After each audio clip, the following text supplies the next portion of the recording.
Hi, this is Preethi Joy. இன்றைக்கி vlog வந்து சரியான ஃபன்னாக இருக்க போகுதுங்க. என் ஃப்ரெண்டு வா உன் ஃப்யூச்சரை ப்ரெடிக்ட் பண்ணலான்னு சொல்லிட்டு என் கையை நீட்டி ஃபோட்டோக்கு மட்டும் போஸ்ட் கொடுமா போதுன்னு சொல்லிட்டு ஃபோட்டோ எடுத்துகிட்டு சார்ஜிபிட்டியில் வந்து அப்லோட் பண்ணிவிட்டு ஏதோ டைப் பண்ணிகிட்டு இருந்தா. அதுக்கப்புறம் அதுவும் சும்மா இல்லாமல் ஒரு 4 பேராகிராஃப் அனுப்பிச்சிச்சு. இது பேஸ் படி தான் உன்னோட லைஃப் இருக்கும் அப்படி இப்படின்னு உருட்டிகிட்டு இருந்தா. நான் நம்பலை. அதுக்கப்புறம் பார்த்தீங்கன்னா என்னை நிற்க வச்சுட்டு வா உன்னோட ஹைட் எவ்வளோ பார்க்கலான்னு சொல்லிட்டு அதில் போய் மார்க்லாம் பண்ணிவிட்டு ஸ்கேலை வச்சு ஹைட் எடுத்துகிட்டு இருக்கிறாங்க.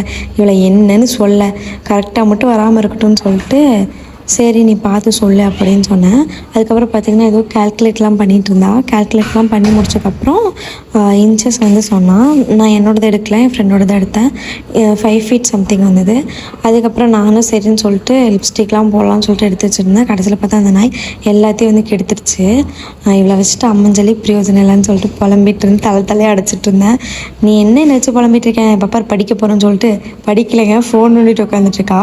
சரின்னு சொல்லிட்டு எங்கள் அம்மா பாதாம் பிஸ்தாலாம் எனக்கு ஊர்லேருந்து அனுப்பி வச்சுருந்தாங்க. நானும் அதெல்லாம் உட்காந்து சாப்பிட்டுட்டு இருந்தேன். இந்த பிஸ்தாவை உடைக்கிறது தான் பெரிய பாடாக இருக்குது, அதை உடச்சி சாப்பிட்றது. நீயே படிக்கும் நான் படிக்க மாட்டேன்னு சொல்லிட்டு நானும் உட்காந்து படிக்க ஆரம்பிச்சிட்டேன். எனக்கு வந்து செல்ஃப் டெஸ்ட் எடுத்தால் தான் வந்து ரொம்ப பிடிக்கும். அப்போ தான் மனசில் வந்து நிற்கிற மாதிரி ஒரு ஃபீல் இருக்கும். சொல்லி பார்ப்பேன், அதுக்கப்புறம் டெஸ்ட் எழுதி பார்ப்பேன். அப்புறம் மத்தியானம் நாளாக போய் சாப்பிட ஆரம்பிச்சிட்டோம். நானும் வைஷும் சாப்பிட போயிட்டோம்.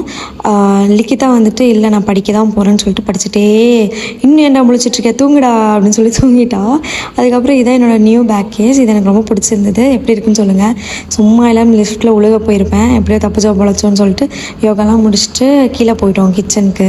நானும் என் ஃப்ரெண்டும் பார்த்தீங்கன்னா ஆம்லேட் போடலாம் அப்படின்னு சொல்லி அவள் காஃபி போட வந்தா, நான் வந்து ஆம்லேட் போட வந்தேன். இது பார்த்தீங்கன்னா என்ன ஆம்லேட்டுன்னு பேர்லாம் என்ன கேட்காதீங்க, நானே ஒரு பேர் சொல்கிறேன்.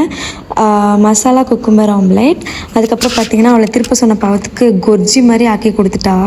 அதுக்கப்புறம் சரின்னு சொல்லிட்டு அதையும் நான் உட்காந்து சாப்பிட்டுட்டு இருந்தேன். அவள் பார்த்தீங்கன்னா காஃபியும் அப்புறம் பிஸ்கெட்டை தொட்டு சாப்பிட்டுட்டு இருந்தா. நைட்டு சரியான மழையாக இருந்தது. நம்ம ஊர்லேயே மழையா என்னன்னு சொல்லுங்கள். இருக்கிற பிரச்சனை பார்த்தாதுன்னு இதை வேற வந்து கழட்டி விட்டுட்டா. அதை வேற மாட்ட முடியாமல் மாட்டிகிட்டு இருந்தா. என்னோடய பெட்டு கேவலமாக இருந்தது. அதுக்கப்புறம் க்ளீனும் பண்ணிட்டேன்.